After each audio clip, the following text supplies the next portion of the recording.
She just jumped right into it, baby. She said, boom, boom, boom, we're live. Let's go. Okay. I'm back. Let's go. Let's go. All right. Yeah. So so how do you want to introduce this? Well, basically, I thought it would be a good time for everyone to get to know me a little bit better. I've been on social media now for years and years and years and years and years. And every once in a while, I do have like a static post where I introduce myself. I say, 5 things you may not know about me, a couple things you may not know about me. And I'm really looking for a way to connect better with my audience. And I'm going through a transition right now, like with my brand and with my business. Offer good things. And also our conversations, you were talking about, oh, people want to know more about you. And I'm like, no, they don't. No, they don't. Y'all don't care. But, I don't like to shoot down any ideas. I feel like it doesn't hurt to give it a try. I mean, if anything else, people know a few more things about me that they didn't know before. I also get more comfortable talking about myself a little bit more and what I'm up to. And so today is all about get to know me. I also want to share like what are some things coming up for the business, for the brand, kind of like a future cast. Okay. And and I want to share my mission, like my goals, like why am I here? Why am I doing this? And stuff like that. Okay. This is just one big experiment. I don't mind just trying things. All right. Yeah, let's get. I'm ready. And I didn't want to come on here and just talk about myself to myself.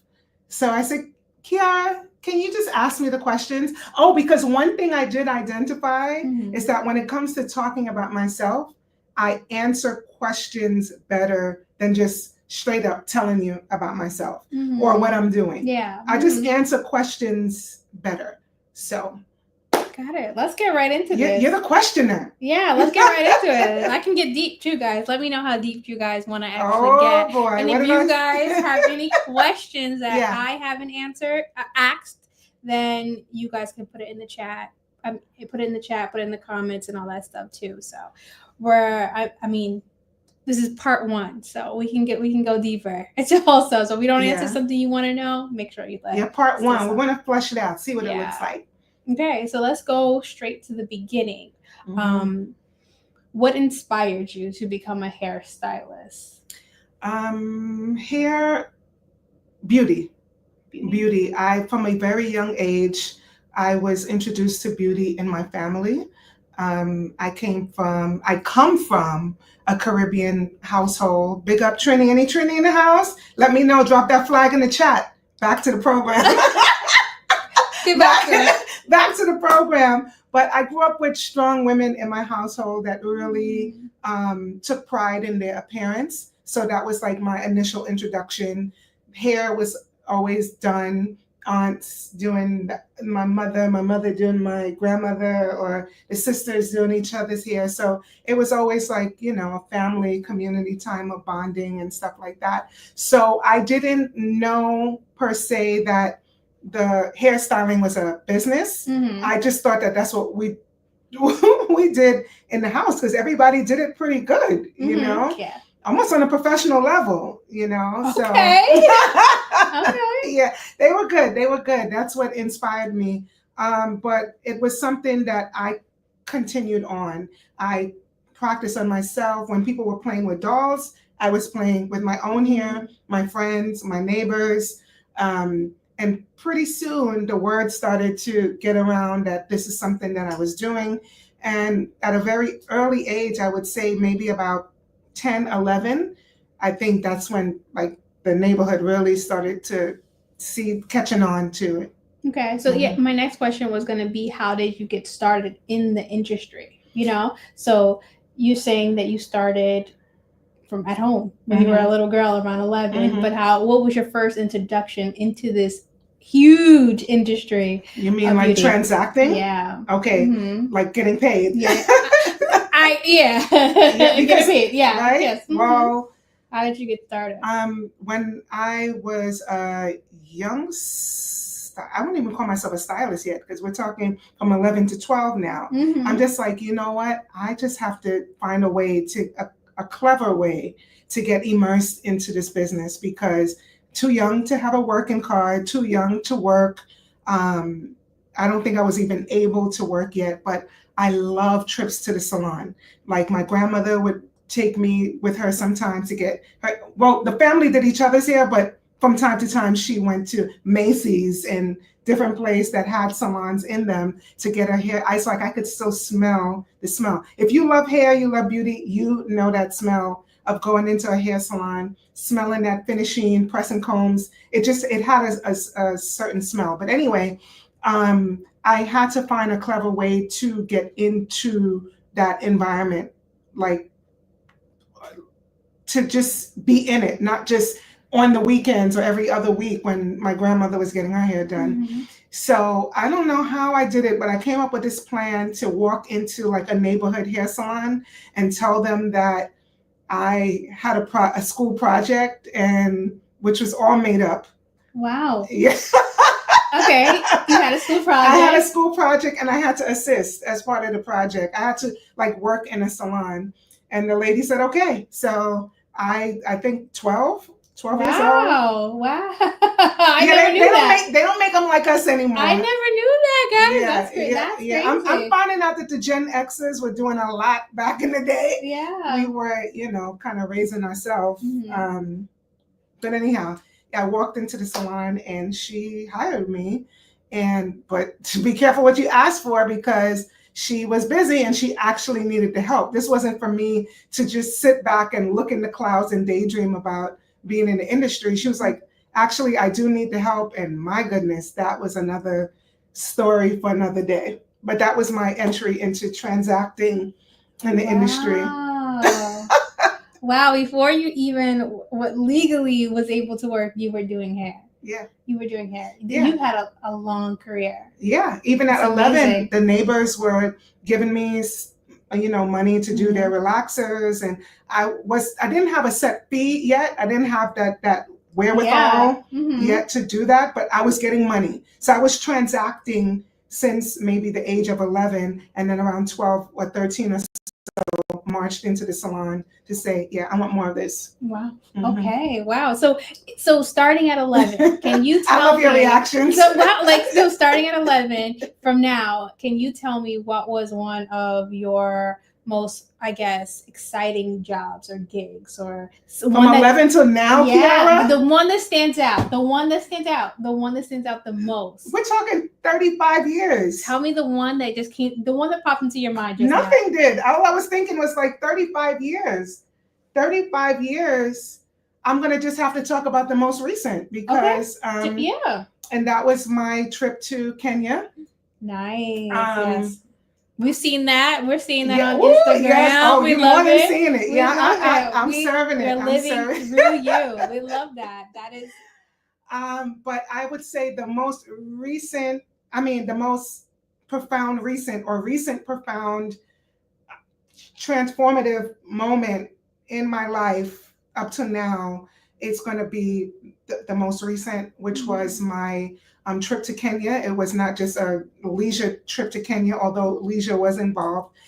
It was for the Orbe holiday collection, the 2024 collection. They collaborated with a Kenyan artist to produce their holiday 2024 collection. And this is the first time that hair art had been featured in the holiday collection in the 7 years that it's been in existence. So what does that mean? I got a trip to Kenya, to the motherland.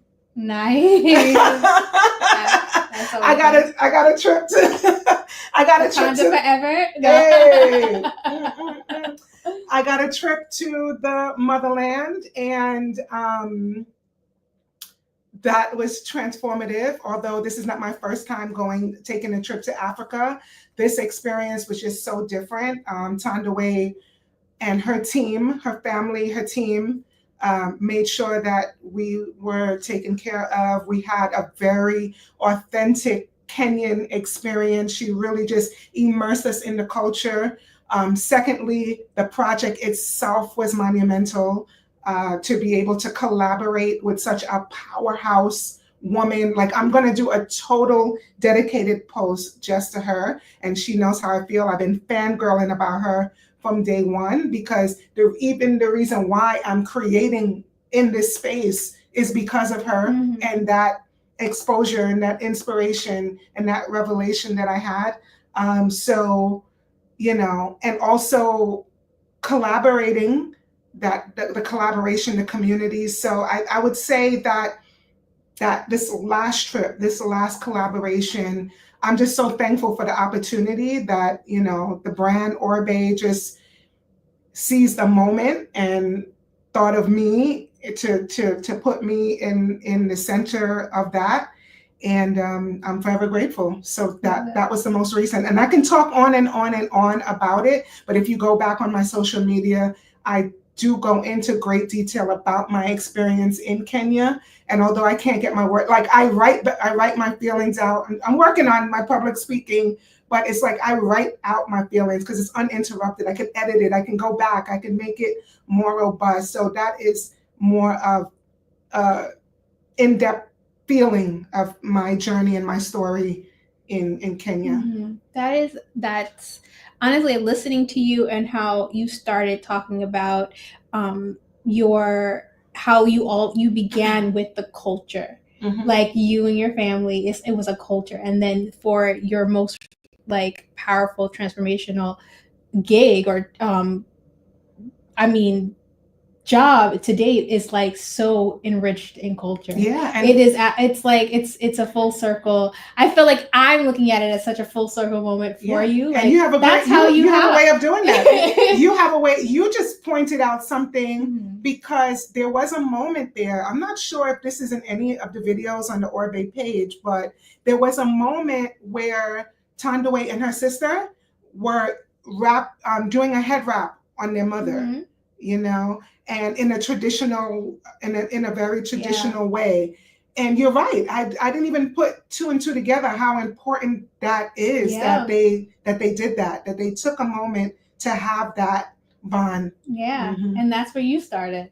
That's exactly how you started in the moment. That's beautiful. I love that. I love it.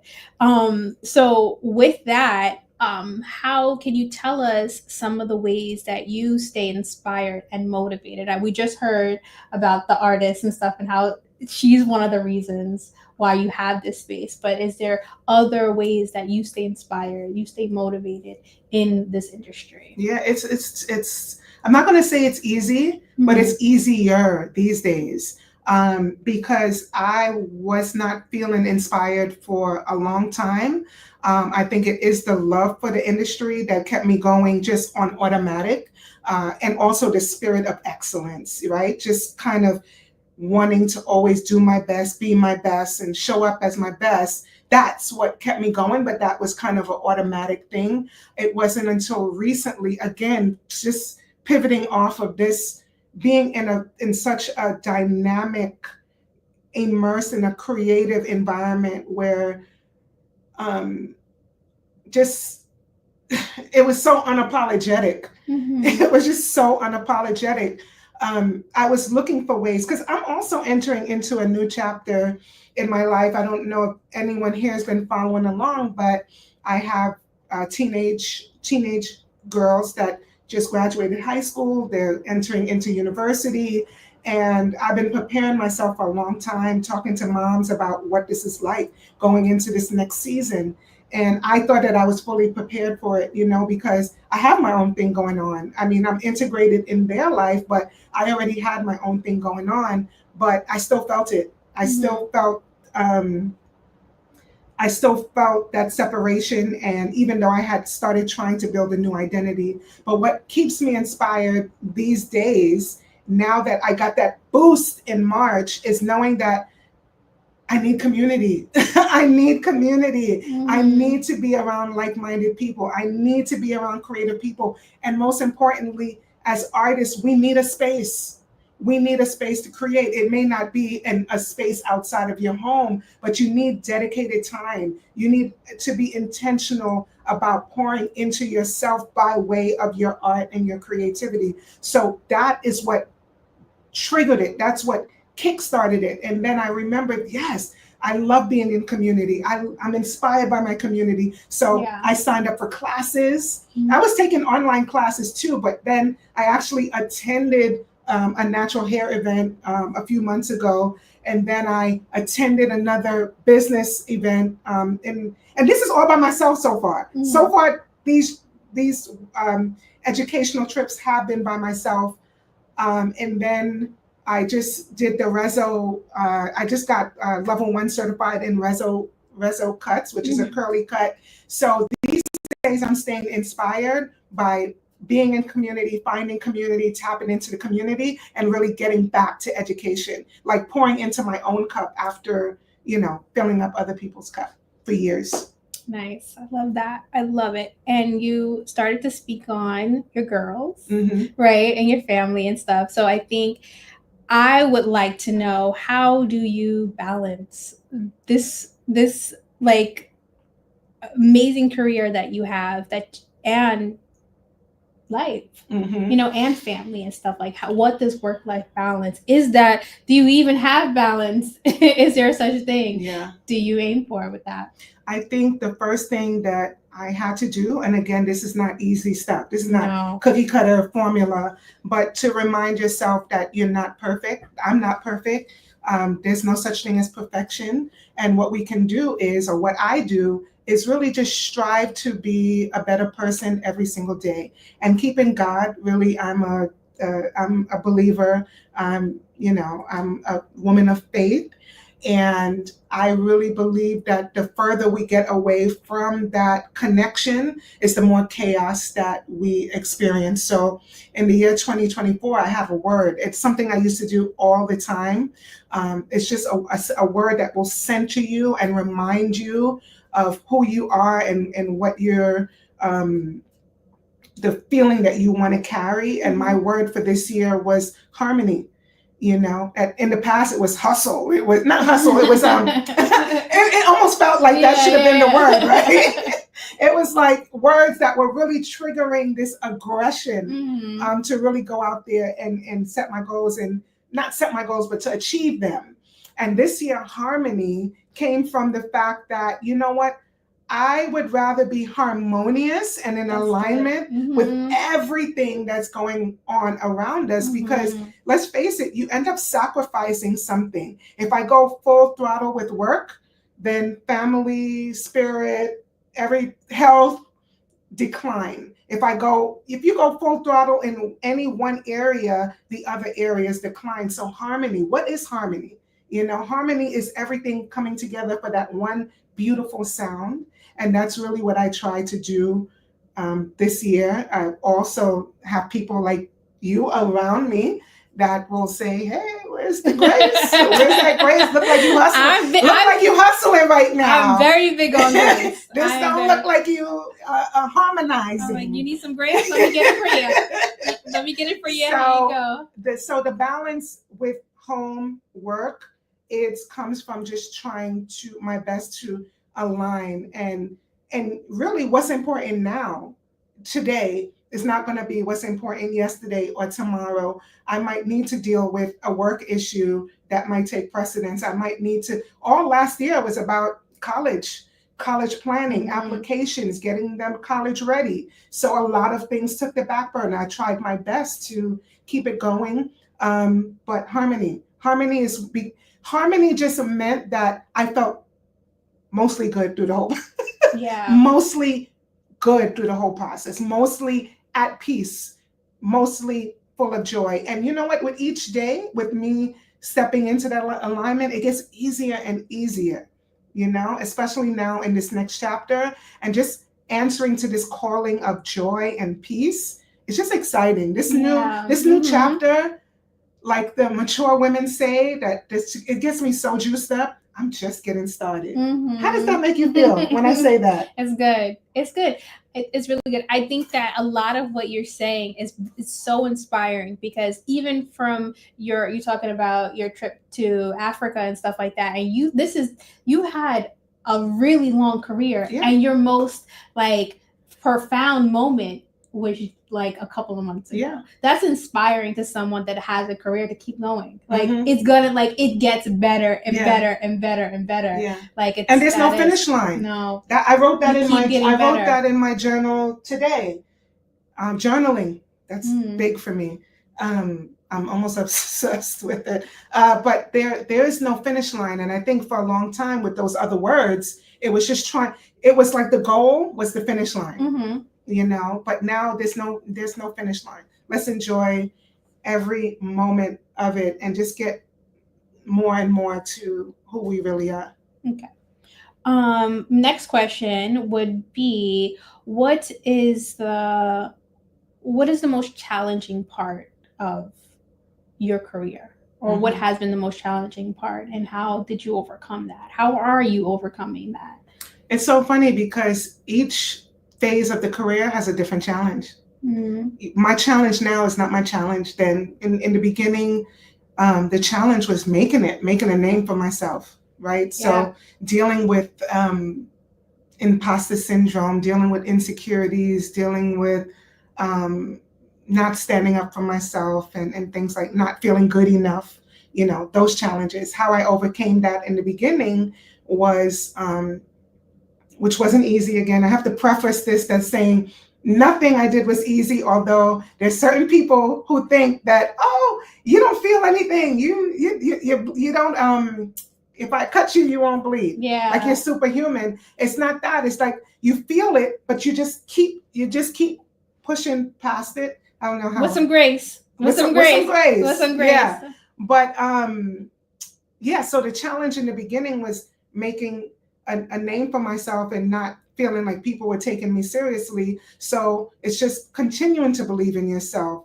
Hang around people that believe in you. And sometimes the people don't believe in you ever. They just never believe in you, or they never show you what you want to see to make you think that they believe in you. And just having to believe in yourself and just be single-minded and going to the goal. Then when you achieve a certain level, it's like, all right, maintaining it. I mean, you know, is you get there, then you have to maintain it. What is that next thing? Confusion about what the next thing is going to be. That does not go away. What's next? What's next? What's next? There's going to be confusion. How did I mitigate that? I go into God. Go into God and saying, okay, if I'm so confused, that means I'm thinking about myself. And God, what do you want me to do? Where are you placing me right now? How can you use me? Am I being pleasing to you? And going back to that awareness, it really helps. It calms down the confusion when you realize, listen, your purpose is here to use your gifts to serve people at a high level. So, you know, tapping back into that spirituality. And now in this phase, the challenge is staying tapped in to that, because the hustle is in you, right? You're just like, it's not moving fast enough. It's not going where you want to go fast enough. And it's tempting to put your 2 cents in and not be patient, you know? So what helps to balance that out is journaling. Always tapping into my intention, like keeping it in your face, because out of sight, out of mind, and the confusion comes back again. Praying, meditating, looking at your goals, always keeping it at top of mind. And don't just do things to do things, and don't do things out of lack. Don't do things out of fear. Do it from a spirit of abundance. Believe in that it's happening, you know? So that's the challenge in each phase and how I've overcome it. I love it. Overcoming, I love it. Becoming, right? I love it. No finish line.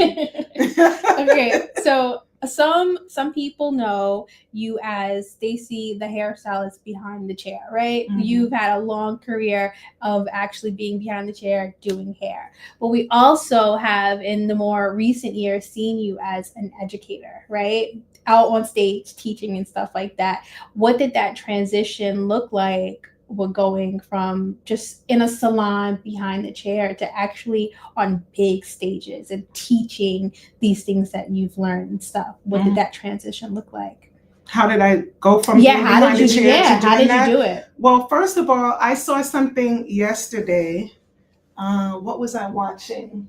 Teaching is a calling. Teachers. Oh, my husband is on Suits binge. I don't know if you know about Suits on Netflix. Yes, I do. Absolutely. Don't judge him. He's normally an action karate guy. Suits is amazing. Suits is amazing. I love that show. Okay, all right. I love it. I watched it way when it first came out. Yeah. I was watching it. Well, we're going through a little marathon right now. So whatever. good. It's always good to have something to do like that together to look forward to, right? Work-life balance. I love it. I love it. I practice. I love it. I love the harmony. I love the harmony. Yes. But I enjoy it. I actually enjoy it. We enjoy it. Well, I'm going to speak for me. I enjoy his company. I hope he enjoys my company. Well, obviously, it's a long show. Anyway. It is. Like 7 seasons. There was a quote from the show, and should I give you context or just say what the quote is? Whatever. Doesn't matter. Okay, yeah. So basically, the quote was something to the regards of teaching is a calling, right? And again, it doesn't take much for me to have a revelation, because I know that teaching, how do I put this? I've always been a teacher. I've always been an educator. I never needed a big stage to be able to do that, right? So, for example, just dating back to being in beauty school, so that we would learn a lesson. If I saw somebody struggling with the lesson, I became like a teacher, right? I would leave what I'm doing to say, no, this is how you hold a roller, this is how you hold a scissor, this is how you hold a razor, this is how you do it. So it started there. There was opportunities to do platform work as a student. I think I created the opportunity, actually, like, hey, I want to do this. They're already doing it. I don't think they've ever done it for a student. Let a student do it. And so that was created for me, an opportunity. So that is just something that I've been doing all along the way. And then 2013 or 2012, I think my first legit where a brand would call me, because I was doing it right for the community. I was doing it in the salon that I was in. I was just not even putting a title or a name to it. But somehow, I think between 2010 and 2013, a brand had reached out to me and they said, hey, can you teach our stylists about textured hair and natural hair? I didn't have a rate. I didn't know what to charge. But my initial reaction is just yes, right? But then the logic mind says, oh, you can't just go there and do it, even though that's another thing. I would do it for free. Don't get any funny ideas out there. That was years ago. many years ago. Yeah, so that was the initial transition. I was working full time as a stylist. This brand reached out to me, and I fell in love with it. I wanted more. I didn't want it to end. I taught a small group of professionals, and they called me back to do a part 2.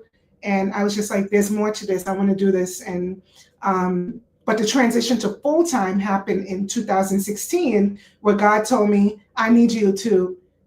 It's lovely that you're talking to one person at a time here behind your chair, and at most tens of people that may come into your space, but I need you out there. And I followed that calling, and that led me to be doing it full time. I love how a lot of the responses and answers that you are giving is rooted in your faith. I think that is also very inspiring, that you always go back to that. That's amazing. I have 2 more questions. Is that okay? And then we can go to, if they got some questions for you. Well, I saw one pop up. I'm not sure. I got 2 more questions. Okay. I don't know if we have any questions on Instagram or anything like that. Yeah, if you have questions, don't hold back. I'll answer anything. Okay. So, what is what is one, or how many you want to give? What is one thing that you think that the hair industry is missing, and how do you plan on solving that problem? What is one thing the hair industry is missing?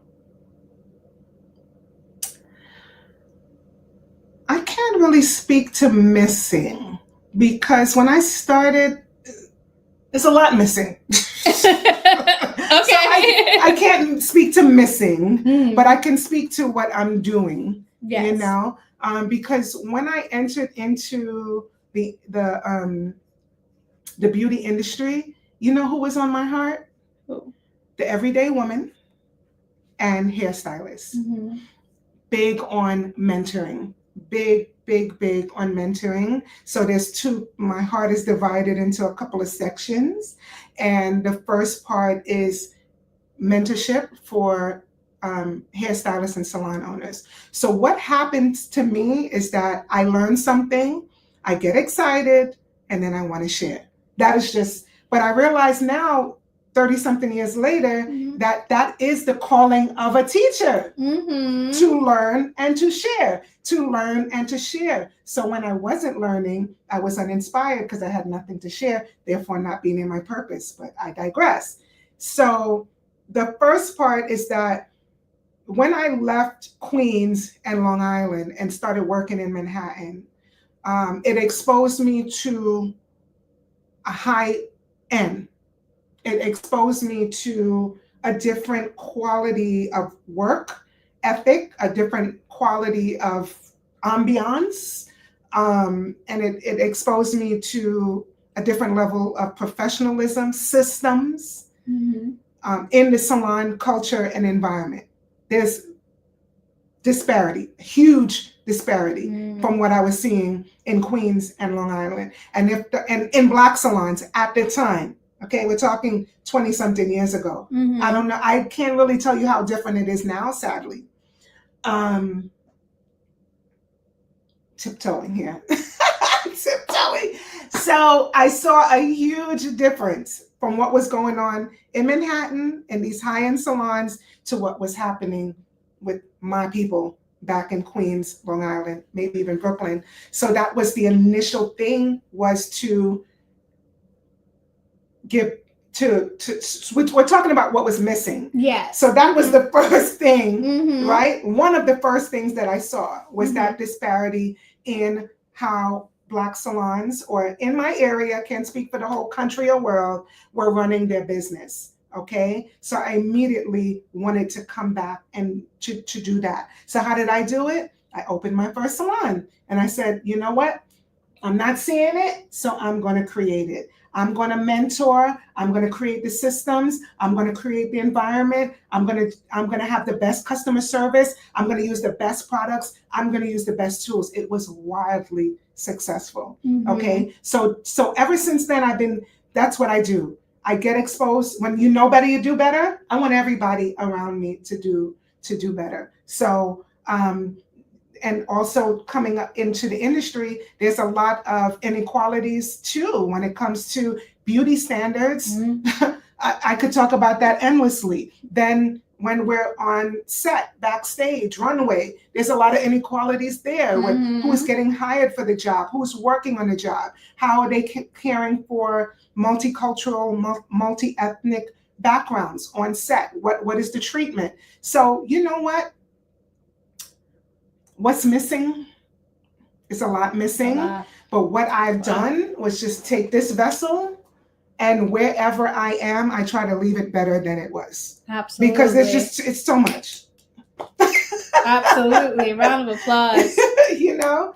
So that's what, it's just a lot. And I found I couldn't just focus on one thing. So where I can get in is where I fit in. Leave the place better than you found it. Absolutely. Okay. Looking ahead, what are some goals you have? What are the next steps in your career? And what impact? That's a lot. What impact do you want to leave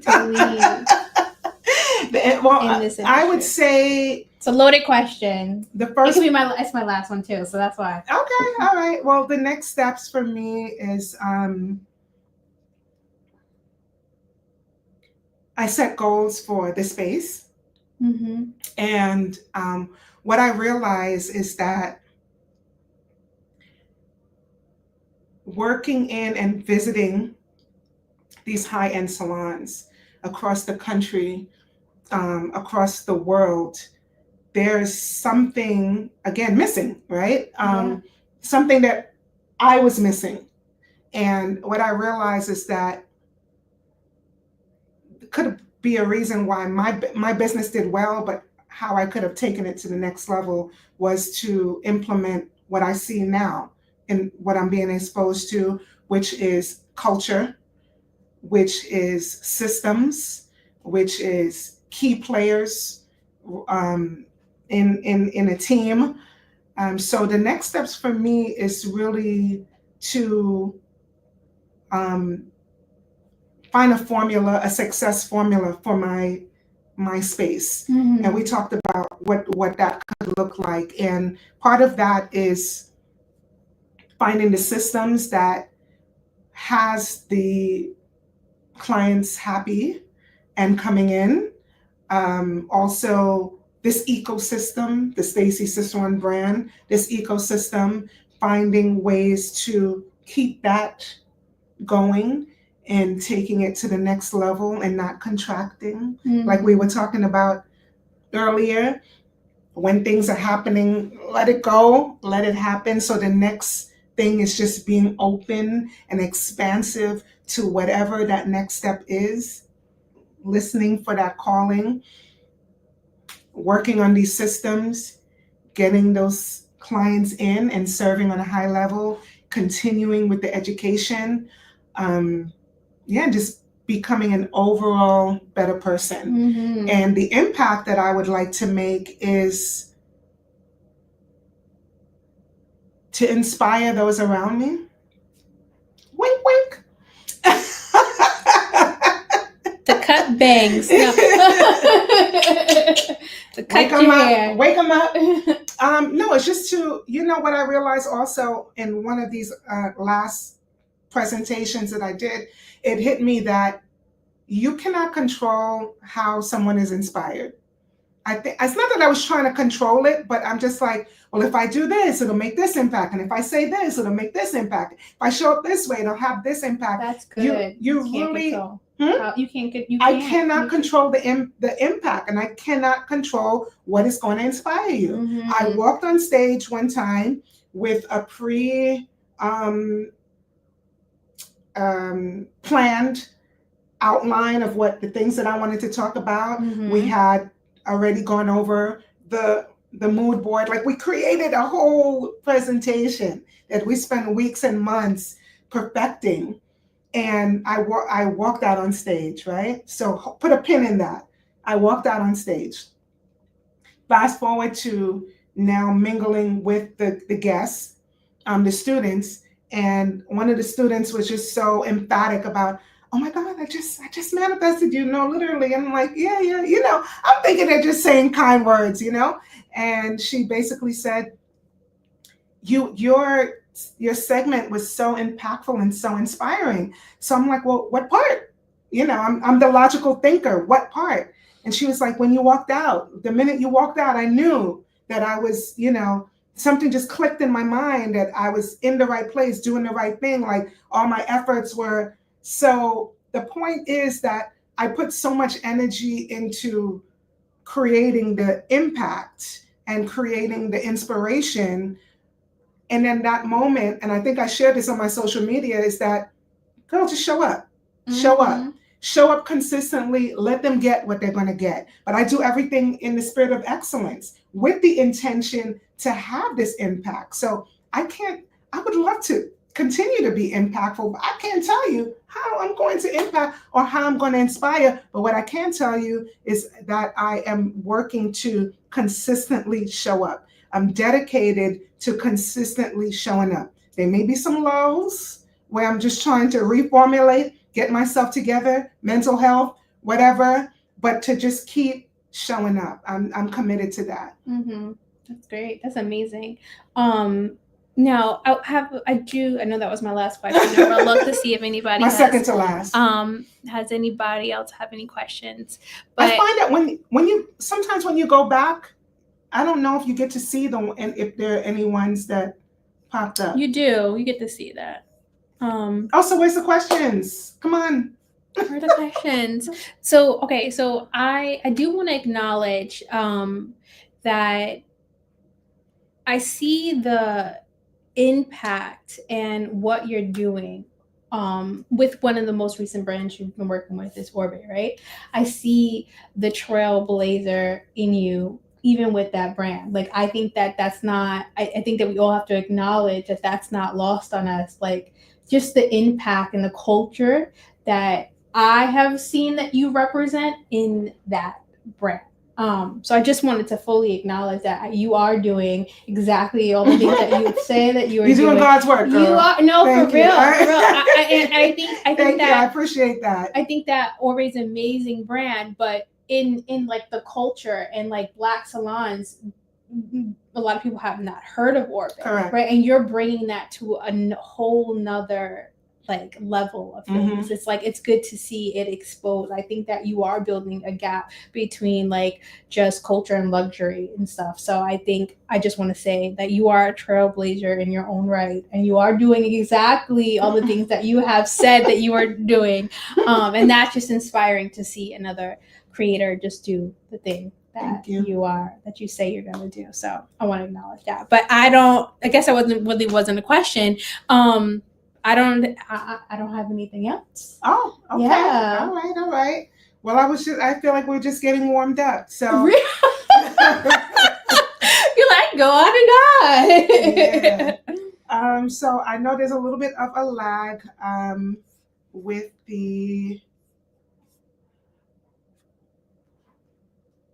the questions, so with maybe like a 10 or 15-second lag. So if you have any burning questions, things that you want to know, personal, business, family, faith, fun, fitness, let me know in the chat. We are streaming on Facebook, Instagram, and YouTube. All right, so we can see the comments. Even if you don't have a question, if you have a statement, have I inspired you in any way? Have you been inspired by me in any way? Have I had some kind of impact on you? You can definitely show some love in the comments. I'll wait a few seconds, and if not, we will be tuning out. And I'm so proud of you. Oh, so proud of you. Thank you. So I think that's about. I want to know. Can I see the Instagram? Somehow when I was going back and forth, you see who tuned in, but can you see the comments? You can't see the comments. No, you can't see the comments. All right, guys, thank you for tuning in. Thank you, Kiara, for these wonderful questions. You could be a little interviewer, a questioner. You're a good questioner, good interviewer. Okay. Yeah, so part 1, part 2, ooh, maybe we'll take a deeper dive. I got more. I got more questions.